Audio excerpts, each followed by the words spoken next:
Okay, so today we're going to talk about how to solve a rational equation. And we touched on this a little bit earlier in the year, but this is the foundation for the next part of rational equations. So we're going to start off here, and this will be our building block. Okay, so I've listed the steps out just to help us out, and you can see 4 examples of rational equations, and you see that they're fractions equal to fractions. Hopefully some of you, there's little bells going off in your head, and you know what a fraction equal to a fraction is. Hopefully you just said it's a proportion. So for today's problems, we're going to solve big proportions. And we know how to solve proportions, okay? We need to remove the fractions to make the problems easier to solve. And then once we've done that, we're going to sort. So if we move something from one side to the other side, its sign changes. And we're going to solve. We're going to try to isolate our variable. Okay, and some of that sounds scary, and then when we start doing it, you're like, oh, I remember that. Okay, so when we solve a proportion, usually the easiest thing for you guys to remember how to do is to cross multiply. Okay, but what makes this a little bit different than the nice proportions we've done earlier in the year is we're going to be creating a lot of distributive problems. Okay, and that's okay because we're good at distributive. So that means I'm going to be multiplying this. So 2 times all of the stuff x plus 5 equal to, I'm going to multiply this. And we got off nice and easy because it's just an x there. So this time it's going to be 3 times x. Okay, you better by this point know that this is distributive. 2 times x and 2 times 5. So what do we get when we do that? Well, we've got 2x here. 2 times positive 5 is going to give me plus 10. I'm going to bring down the equal sign in my 3x. Okay, now I need to start doing my sorting and my solving. I need to get all the x's on one side and all the whole numbers or the constants on the other. So the easiest way to do this is I'm going to move this 2x to be over here with the other 3x.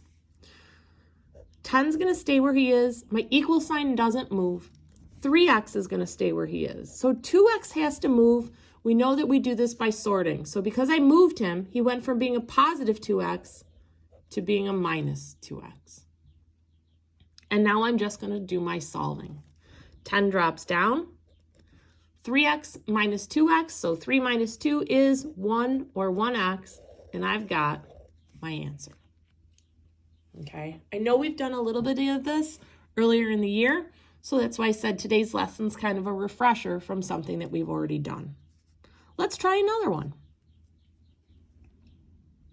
Okay, so this one, I'm going to start here because you guys like nice, easy stuff. 13 times 7. I'm definitely not doing that in my head, and I don't recommend you guys do either. So I grabbed my calculator, and off to the side, I did 13 times 7, and I got 91. So 91 equals, and I'm going to go back over here, and I've got 10 times 2x plus 0.2. Yes, that's a decimal point, which means yes, I'm going to use my calculator because we all can't multiply. It's very sad.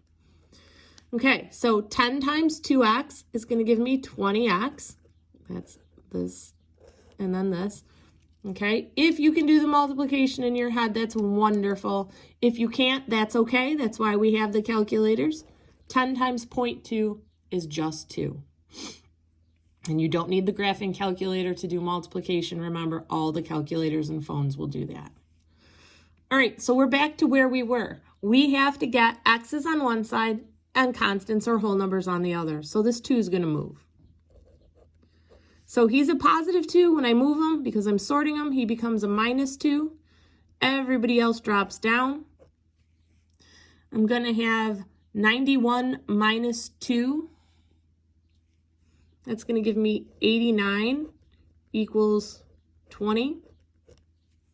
Okay, how do I get that x all by himself? Well, I'm going to divide by whatever's with the x.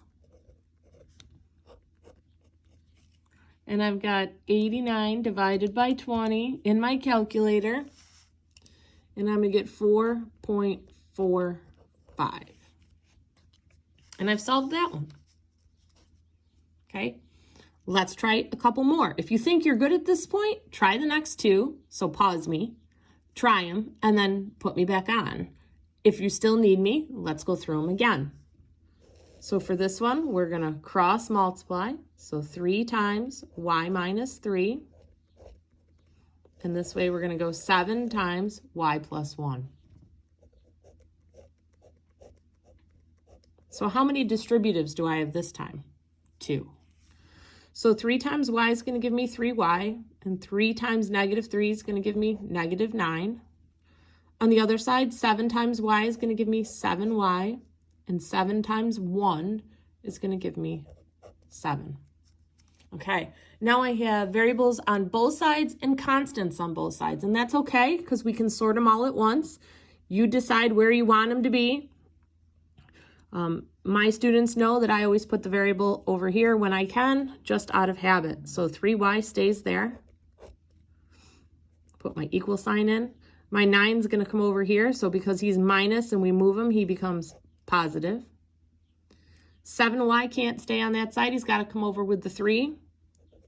But he was positive, so now when I move him, he's minus. And positive 7 drops down. Remember, if you switch the side, you switch the sign. That's the joy of sorting. Okay, so now we're going to put these together. 3 take away 7 is minus 4. Bring its y down. 9 plus 7 is 16. And I'm going to divide by the negative 4 to get my y by itself or get him isolated. 16 divided by negative 4 is negative 4. Okay, here goes the next one. We're going to have double distributive again. Hopefully you'll start to notice when you're going to have distributive and when you're not. So 5 times 2t plus 3 equals 9 times t plus 3. We're going to do our distributive here.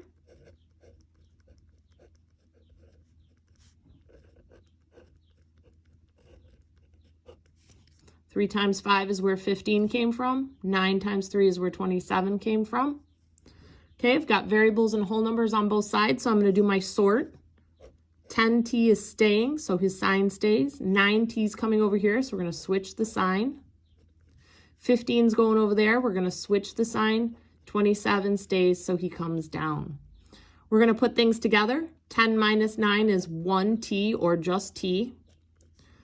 Negative 15 plus 27, that's going to give us positive 12. And you're finished. Okay, so tonight we're going to practice a couple of these.